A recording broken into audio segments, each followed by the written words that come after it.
the society, and there should be awareness in the people because you're teaching in such a way that people who are come here they learn and go. But how well the other people, wherever they are staying, the importance of CCMB, the work they are doing for the society, and how you can cure or how you can try to avoid all that. The awareness should come to the people also. That's what I like to know. I think good only. This question is always very interesting to me. One very important thing is this lab is only working in a big way with respect to sickle cell anemia. So in the sickle cell anemia, you may be thinking that they are doing some basic research and they are coming up with some kind of a data generation. They are living in their own world. It is not so. They have gone much, much, much beyond. And they are going to the primary health centers, hospitals, and they sit with the doctors. They go with the patients, they talk to them, and they, even to get them screened whether they have that kind of symptoms or not for sickle cell anemia. These people are there helping. Chandak and his team from CCMB, set of volunteers and even research scholars, they go not only in one or two places, and with the kind of research that they have done for the past 6 or 7 to 8 years, I would say, now they can come up with a kind of an Indian map where the sickle cell anemia is prevalent, where it is worrisome, where it is moderate, where it is found in scanty level. So to that kind of an understanding they have given. And even the finance minister just last year, madam, during the budget session talked about the screening of so many lakhs of people for sickle cell anemia. But 5 years before this announcement came, we started the sickle cell anemia mission by thinking only this particular laboratory in mind, that these people will be able to do that. And without disappointing our expectations, this lab has done a very wonderful job.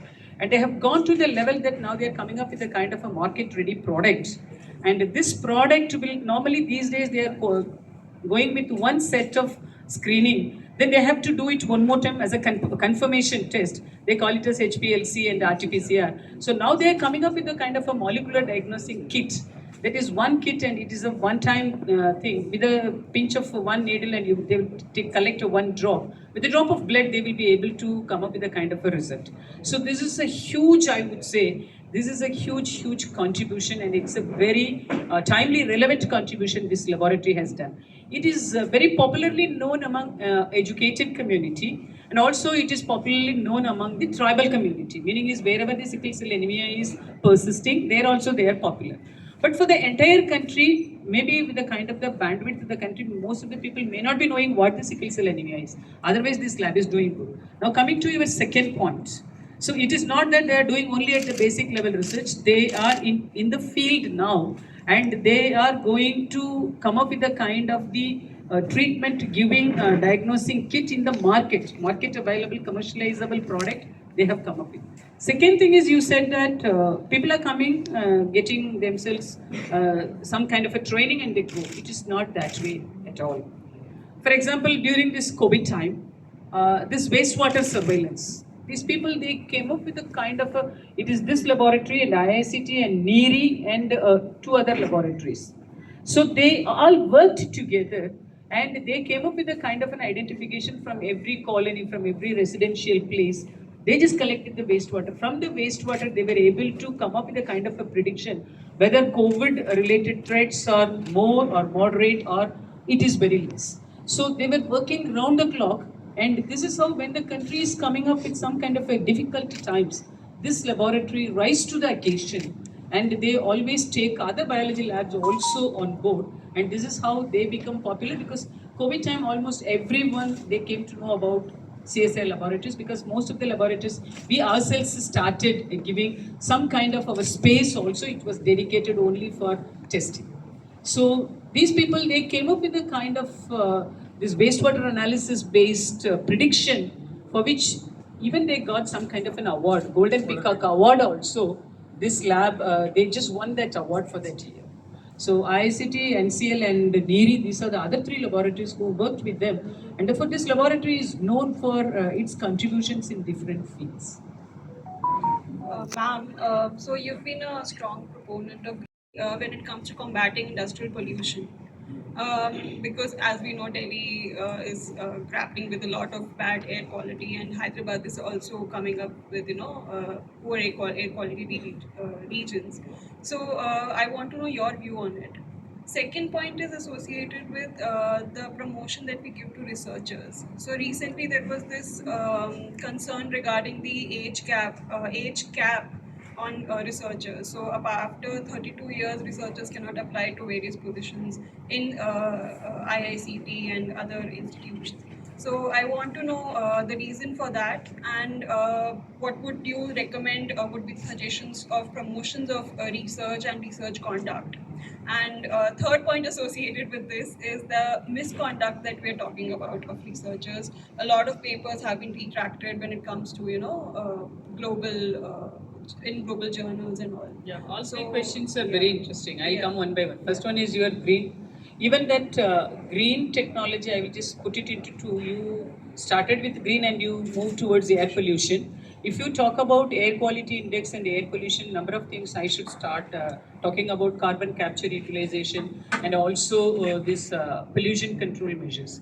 Pollution control measures, it involves I would say the complete synergy as well as cooperation from every possible sectors of the society. But through science, even we are also coming up with the identification of smart towers for their installation and how best CO2 could be captured and how best it could be managed and what are the different methods by means of which we can have a control. But these are all for the country's size. This kind of small things, when it becomes as a technology, it may take another 1 or 2 years. But if you correlate it with other factors also, then science cannot come up with a kind of a permanent remedy. When somebody is just getting not stopped with the kind of basic reasons due to which this air quality is going bad, whatever remedy that you do, that will not happen. Say, for example, every day I can take metformin tablet, and every day I'm going on taking sweets and sweets and sweets. There's no remedy. So therefore, it requires support from every part of the country, but we are doing it. This is one with respect to green. Second one is as a part of these green remedial measures, CCUS, we CSAR is working so nicely with respect to green mobility, whether it is hydrogen mission or batteries related or supercapacitor related or hybrid related or even sustainable aviation fuel related. So everywhere we are working, even from the used cooked oil, we are able to convert it into a sustainable aviation fuel. And you may ask who is using. Country used it during Republic Day parade. The two fly past aircrafts, drone aircrafts, they were flying only with our used cooked oil based sustainable aviation fuel. Prime Minister just to travel from the Cochin shipyard, that is catamaran, that is again a fuel cell powered. It is our technology. Again, fuel cell powered bus. It is KPIT and CSR, SICRI and NCL.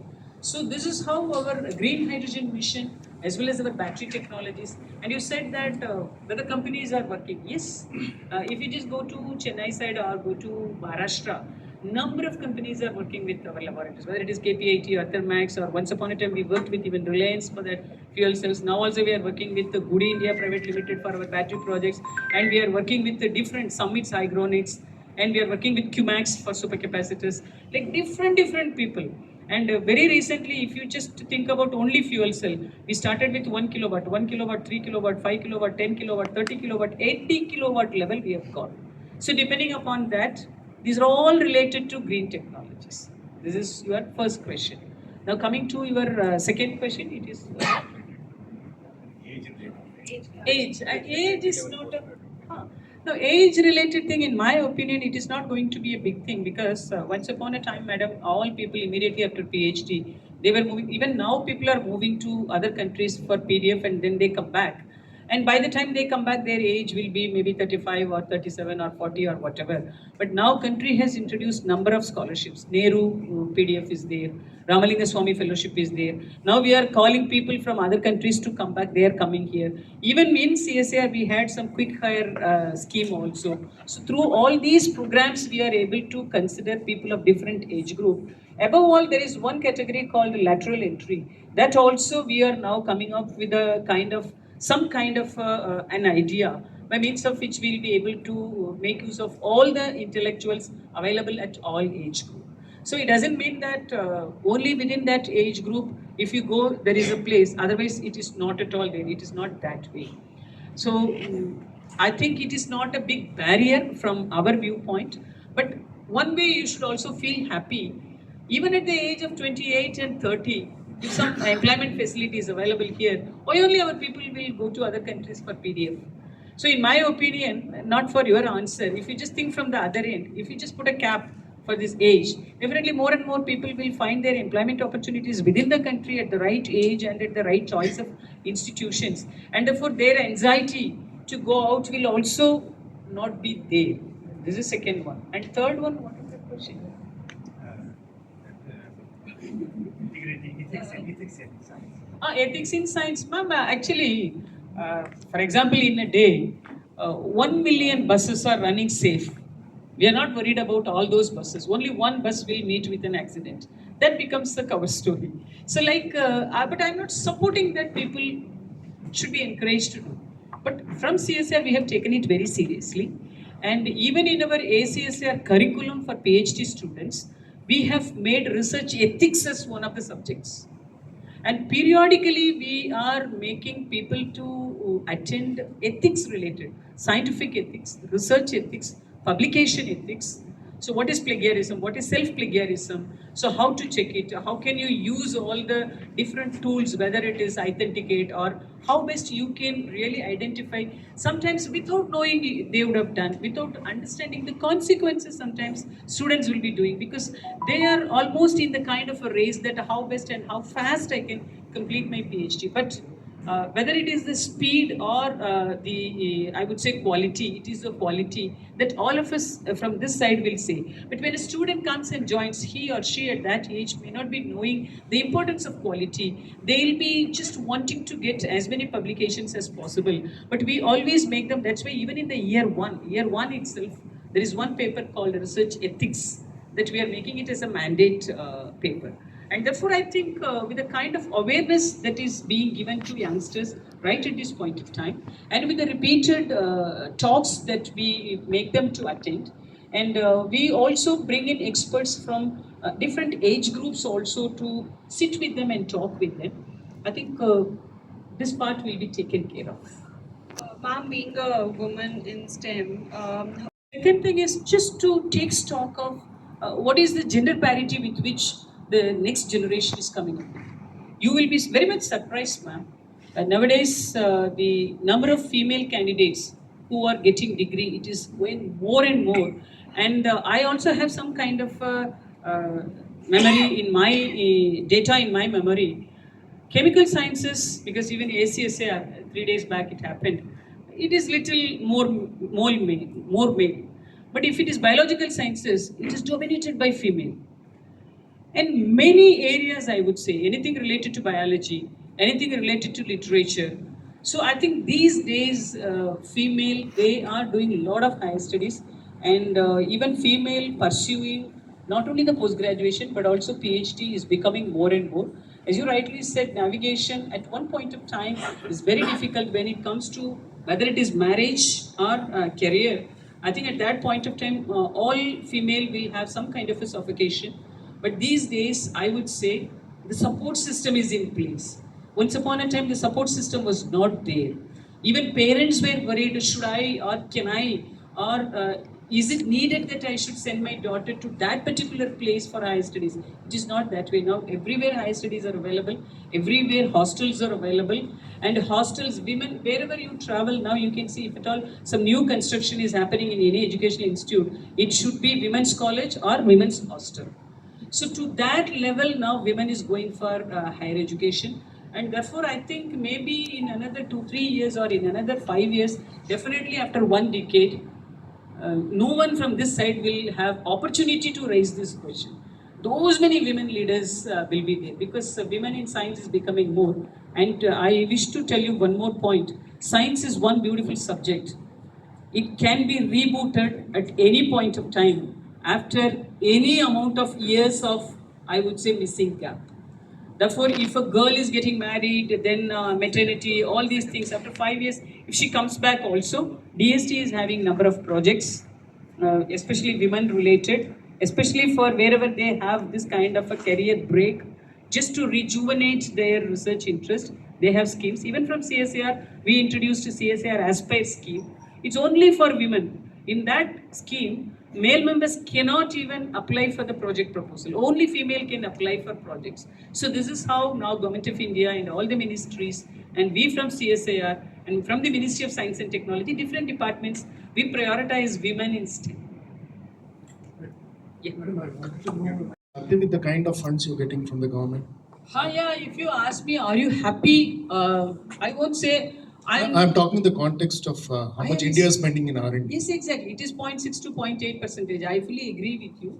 But now recently we have also attended number of meetings with the higher officials, and we are also making it as a kind of a suggestion that now the percentage that should be given to R&D and for science should be more. That kind of request is there. It is staying in one side.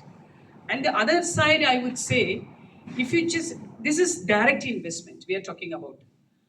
So my directors also, I always say, instead of telling that government is giving only 0.6 percentage or 0.8 percentage as a direct investment for scientific R&D, but the government is plowing lot and lot more indirectly, is exclusively for science and scientific R&D. Only thing is we have to identify the spots. A lot of hot spots are there. A lot of announcements are coming. A lot of schemes are coming. They are coming in the name of giving an opportunity to a startup, giving an opportunity to an industry, giving an opportunity to self-help groups, opportunity for entrepreneurs. But where these people are going to get the technology? Where will they get science from? End of the day, all of them will come to us only. Therefore, whatever money that is given to them, obviously, end of the day, we are also getting the benefits. If at all we make ourselves ready to cater to their requirements, definitely we can get the money through them also, because they become our channels.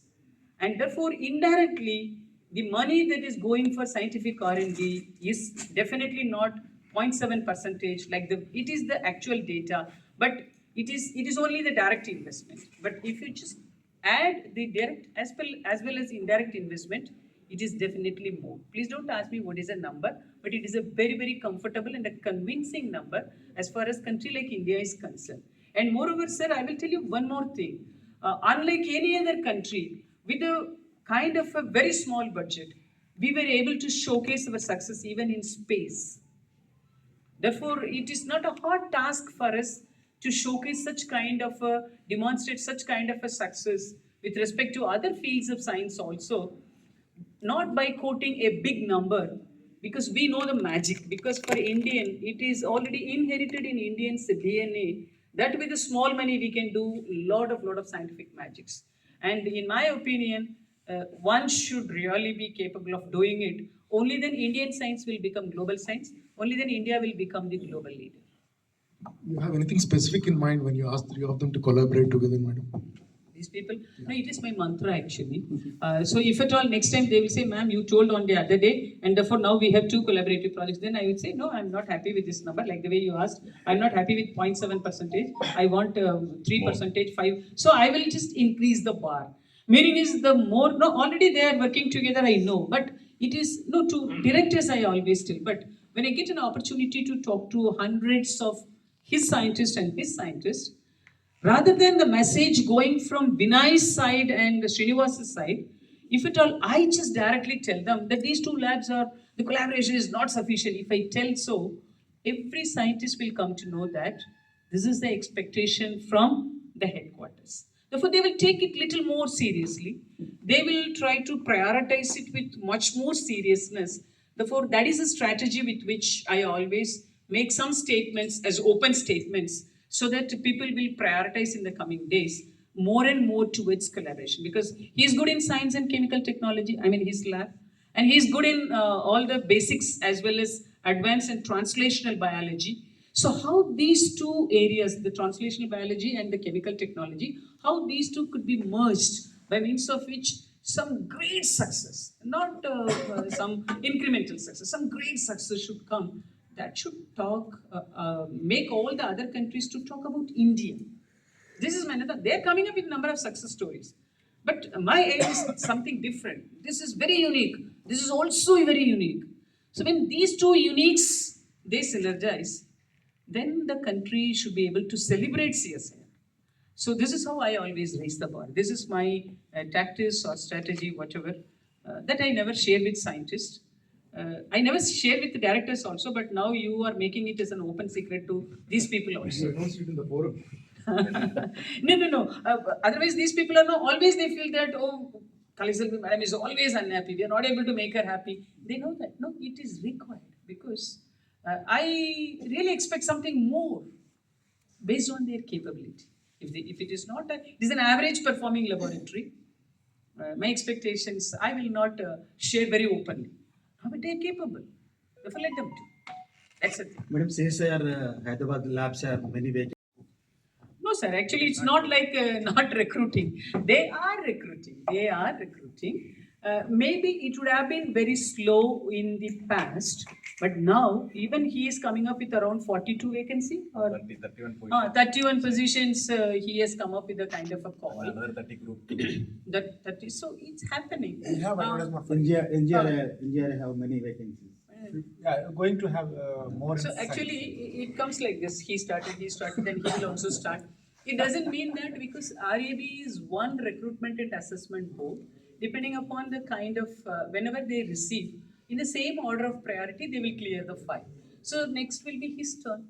So Hyderabad labs, actually, few clusters are very important for us. For example, Lucknow cluster. We have 4 labs. It's very important for us. Hyderabad, we have 3 clusters. 3 labs. So this is a Hyderabad cluster. Chennai cluster, there we have 3 labs. So CSIR in some cities, Bangalore, we have 3 labs. So this Bangalore, Hyderabad, Chennai, and Lucknow, apart from Delhi. Delhi also we have 3-4 laboratories, 3 core scientific and 1 is NISPER. So these are our hotspots. So we always prioritize. But the directors may not be knowing all the time we prioritize. Whenever requests come from this kind of metro or city-based laboratories, we prioritize. At the same time, wherever we have labs, hard to reach laboratories, so there also we prioritize it in a different fashion. Because there also it is very difficult to retain the people. This is where madam's question comes. Now we are encouraging them to construct hostels. He has been asking me help for his hostel construction. I am not encouraging his hostel. Whereas the same Kaliselvi is encouraging hostel from a different lab, which is a difficult to reach situation laboratory. There the hostel I am prioritizing. So the moment I prioritize hostel, there more and more research scholars, female research scholars will come, more PhDs will be there, and therefore the science will grow automatically. So this is how, depending upon Tier 1, Tier 2, Tier 3 cities, we also showcase our preference. Done? So when it comes to, maybe one- I have a quick question. No, I just take this opportunity on scientist positions and more than 30 technical staff positions. I request you to popularize so that more people come in to apply and we get more opportunities to choose. So 61 now. What is your thing? We have around 10 scientist positions which are going to be interviews going to happen, and we have around 80 positions, if not 70 odd positions that are there for group 2 and 3 where we are in the screening and finalizing process. Exam and other things have to be done. So many positions. Do you have some numbers in your plan? Yes, 19 scientists are going to be advertised, and technical officers and technical assistants are on the pipeline. It will come soon. The process has to be done, in a proper way, Very so that it meticulous. takes time. So, ma'am, nowadays when it's been talked about of education in other languages than English, that's a discussion on the table, right? And there are instances given of courses like MBBS to be studied in languages. I would not want to specify the languages, but then how do you think this would impact a field like research and your institutions if we all together take those means, to Ma'am, Yeah. I think this question I will just analyze it from a different perspective. I studied only in Tamil medium up to 12th class. Up to 12th class, your fundamentals are very much essential, okay, in whichever medium you study. From the regional language, if you study, your foundations are already made. But how long you will live only with the foundation? Because if at all now you want to fly across the globe, so the regional language alone will not help you. Therefore, if you really want to have unlimited growth, unlimited progress, if you have that kind of ambitious targets, definitely you should have the studies in a common language, which is a globally accepted language. So that way, after a particular period, ma'am, as a mother, we are also holding the hands of the kid. How many years we are holding the hands of the kid? So we are also so very careful that the kid should walk without falling, all these things. But at a particular time, we will allow the kid to fall, understand, get up. Then the kid starts walking, it starts running. Then she wins the running race also. And therefore, no, to win in the race, to qualify our people to win in the race, to qualify our people to come up with a kind of a globally acceptable, implementable technologies, we have to push our people also in the globally accepted language. Otherwise, yes, up to some particular level. Somebody can learn it up to 5th class, somebody can learn it up to 10th class, somebody can learn it up to 12th class. Whichever way they want, they can just go with their regional language. But after that, we have to come to a common platform. That is where they can only, it is only for their future, it is only for the future of our country. Ma'am, this is more like a suggestion rather than a question. So, whenever you talk about city clusters and the research projects that are based in those city clusters, maybe the research can be based in a way where the local population is also feels the impact when it comes to knowledge impartation also. Yes. So, like for Hyderabad, if there are 3 labs, then the research project like maybe the sewage research project could have been based in Hyderabad. Ma'am, I'll tell you, ma'am, go to Bonpalli market, ma'am, it is his technology. So it is only vegetable market waste into cooking gas. And what is the village you have adopted now? This textile, Shripuram village is now adopted by this laboratory. So they go there. The pharma companies are there. Other pharma companies are there. I will not take only this example. You go to Trivandrum side and all. My research scholars are traveling inside the forest. They go and sit with the tribal community, ma'am. They stay with them for 1 week, 2 weeks, 3 weeks. They try to understand their culture. They try to understand their life pattern. Then they collect the I would say, models. Then they come back, they come up with a kind of Ayurveda related product, phytopharma related products, intermediates, starting materials. So all these things are happening. No longer researchers are sitting inside. And if you take his laboratory, they go to all mountains and they go to even under the sea also. So they just send their people almost everywhere.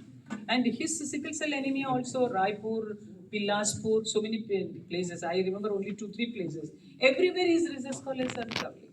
Therefore, these days, it is very, and his Lacone's research scholars, I was amazed actually. Even girls are there and they are driving the trip by themselves. So they used to hire, and one day one girl was asking, ma'am, if you give me some fund, I told him, on the spot I can give you acceptance for that. Because no, they are now going through a different kind of, I would say, SOP. They are deciding their SOP. They go, they talk to people, they sit with, they live with the people, and they come back. Then they make it as a data. Then that becomes a part of their thesis. Then that becomes the basis of our R&D. And recently he has even taken up, adopted one village. Even if you go to South also, we always go with the aspirational district related requirements as the priority. Once upon a time, we also had brass cluster. Do you remember? Brass cluster, Moradabad brass cluster. And even now in Odisha tribal community, we have very specific Naurangpur. Naurangpur people alone, we have some projects. So like we also go with different community, and we many times dedicate few projects exclusively designed to address their requirements. We do that. But the country size is so big. Therefore, whatever we do, that sometimes becomes noticed, sometimes becomes unnoticed, sometimes becomes less noticed. That's all. Fine? Yeah. Thank you. Yes, Thanks, question. all. Thank you all. So continue to support all the Hyderabad labs. Thank you all. Thank you Regarding all. new developments that are coming up. Open towards the in media. respect-